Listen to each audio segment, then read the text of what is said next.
The first time I did that, my time went up from 7 minutes to 25 minutes. Neuroplasticity allows you to create new connections in your brain, and they get stronger and stronger the more you repeat that activity. I already watched time-lapse videos of artwork. I geeked off to it. Now, of all the techniques that exist for creating, forming, and sticking to habits, there is one that sticks out as being the best, I'd say. To me, the definition of being a human is having goals, desires, and setting intentions for habits and actually not achieving them. Now let's address that human trait. Let's get you going to the gym every day, drinking that water, budgeting every month, and all the other things that you're trying to do. Here I'm going to share a bit of the science behind habit formation and why you may be struggling. It's one of the things that I wish more people knew, because once you realize this, you have a mental shift. There are 5 key habit forming techniques that are a game changer, and I'll share them with you.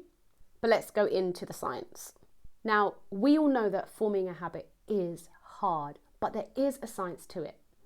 And I share the fact that I'm neurodiverse because I really struggled with some of this stuff. But once I really embraced and embodied these strategies, everything changed. If there's one thing I want you to remember, that is the importance of value. In order to form a new habit, you need to see value in the thing you're trying to do. Now let's take a step back. Let's get really clear about what value is to us as humans. Value is the prediction of reward. So think about everything you do in your life, and this I know is really hard for many people to understand or accept. Everything you do is because you see value in it. So every activity, task you do is because you predict some kind of reward at the end. Now, if we bring that over into the habit forming world, for you to create a new habit, you must see value in it. That's the one big adjustment I really want you to embody. Because when you're looking at those habits that you're really struggling to form, it's likely because you don't predict the reward to be real or strong. Maybe you have low self-esteem, or you have lacking belief in what you're trying to do. Now, habits are formed when the brain associates certain activities, things you want to or could do, with a reward. That's when, this is where the word neuroplasticity comes into it. Neuroplasticity allows you to create new connections in your brain, and they get stronger and stronger the more you repeat that activity. Here we are talking about dopamine in you building and forming a new habit. One more bit of science, and then we jump into the 5 techniques that I believe, through personal experience and work with my clients, really help new habits stick. Consider cue, craving, repetition, and reward. And I'll explain these with a real example. At the beginning of this year, I wanted to start a new habit of going to the gym every single morning, 5 days out of the week. And a technique that I spotted was working for other people is to lay out my clothes the night before right next to my bed, so I'd get up, see them straight away, and jump into them. That was the cue. The cue was my clothes, my gym gear, laying beside me and my bag already packed. The craving is the anticipation of the reward that I would get later, which is feeling good, feeling full of energy and ready for the day. The repetition was the actual activity, which is going to the gym, which is the new habit I'm trying to form.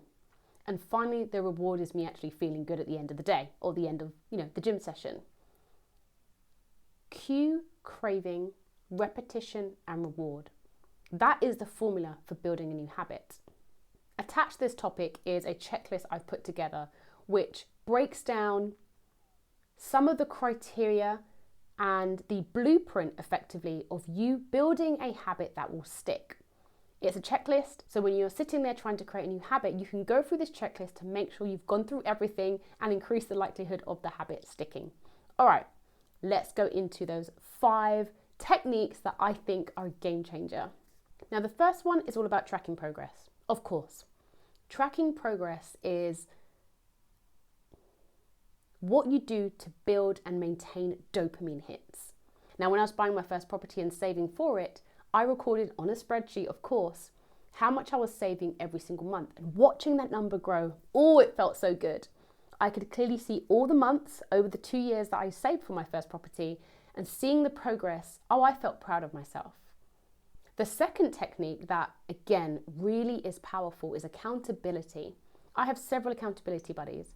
I think I have about 4 at the moment, and each one serves a different purpose. For example, when I started building my YouTube channel, I partnered up with somebody else who was looking to do the same thing. That meant every single week we were speaking about our YouTube channel and setting goals and targets for what we would cross-check to make sure we've done a week later. It was great. Less so a technique, but more so a consideration is make sure this new habit you're creating requires the least amount of effort possible. You need to make it so easy. Even if your habit requires a process, see it as a habit you're building yourself up to and break that process down into the smallest step. You want to make it so easy that you reduce the barriers to entry, you reduce the friction and make it so much easier for you to get on with that one task. Next, I want you to consider the environment. Now, the physical space of which you will occupy when you're doing that habit is crucial. First of all, it has to be the same every single time you do it to reinforce and increase the likelihood of you repeating the habit. But back to my gym example, I made sure that my environment was set up for me to build this new habit. My clothes were right next to my bed. My gym bag was by the door. Think about if you're trying to change your diet. If you're trying to cut out certain foods, but you still have those foods in the house, which are easy access and harder if you're trying to build a new habit, that's not going to support your new habit formation. So really spend time to review your environment to make sure it is designed to help you build your new habit. Now, finally, and this is the one that I think is super duper and not many people talk about it, and that's habit pairing or habit stacking, you might hear. Back to me in the gym. I had damaged my knees and I couldn't use the treadmill. So I had to use the cross trainer. And if anybody's a gym goer, you'll know that using the cross trainer feels really uncomfortable if you haven't done it before. So I hated it. And I wouldn't stay on the treadmill for more than 7 minutes. Then I came across habit stacking. I like to draw. And I also watch time-lapse videos of people drawing faces using charcoal or graphite.